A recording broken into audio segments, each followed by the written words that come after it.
বঙ্গবন্ধুর আওয়ামী লীগ আর শেখ হাসিনার আওয়ামী লীগ এক নয়।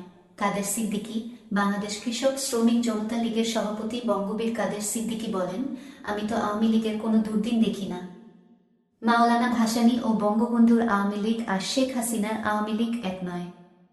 বঙ্গবন্ধুর আওয়ামী লীগ ছিল গরিব মানুষের আওয়ামী লীগ, যে আওয়ামী লীগ বাংলাদেশের স্বাধীনতা এনেছে। সেই আওয়ামী লীগ আর শেখ হাসিনার আওয়ামী লীগ এক নয়। আজ শুক্রবার দুপুরে গোপালগঞ্জের টুঙ্গিপাড়ায় বঙ্গবন্ধু শেখ মুজিবুর রহমানের সমাধিসৌধ কমপ্লেক্সে সাংবাদিকদের এক প্রশ্নের জবাবে কাদের সিদ্দিকী একথা বলেন। কাদের সিদ্দিকী বলেন, আমি বঙ্গবন্ধু হত্যার প্রতিবাদ করেছিলাম। সবাই তখন ইঁদুরের গর্তের মধ্যে ছিল।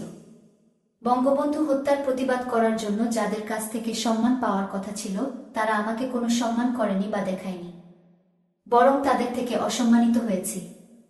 তবে সাধারণ মানুষের কাছ থেকে অনেক সম্মান পেয়েছি।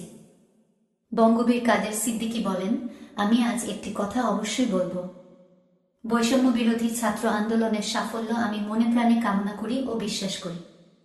তবে টুঙ্গিপাড়াবাসীকে ধন্যবাদ জানাই, এই দুর্যোগের মধ্যেও তারা বঙ্গবন্ধুর কবরকে মর্যাদার সঙ্গে রক্ষা করেছেন। আমরা বঙ্গবন্ধুর নেতৃত্বে দেশকে স্বাধীন করেছি। বঙ্গবন্ধুকে অস্বীকার করে বাংলাদেশে নেতৃত্ব করা যাবে না।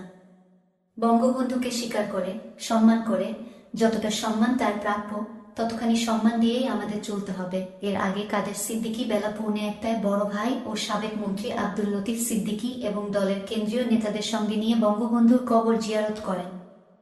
এ সময় তিনি দোয়া ও মোনাজাতে অংশ নেন। সেখানে অন্যদের মধ্যে কৃষক শ্রমিক জনতা লীগের ভারপ্রাপ্ত সাধারণ সম্পাদক শফিকুল ইসলাম, কেন্দ্রীয় নেতা ফরিদ আহমেদ, আব্দুর রহমান, পারভেজ প্রমুখ উপস্থিত ছিলেন।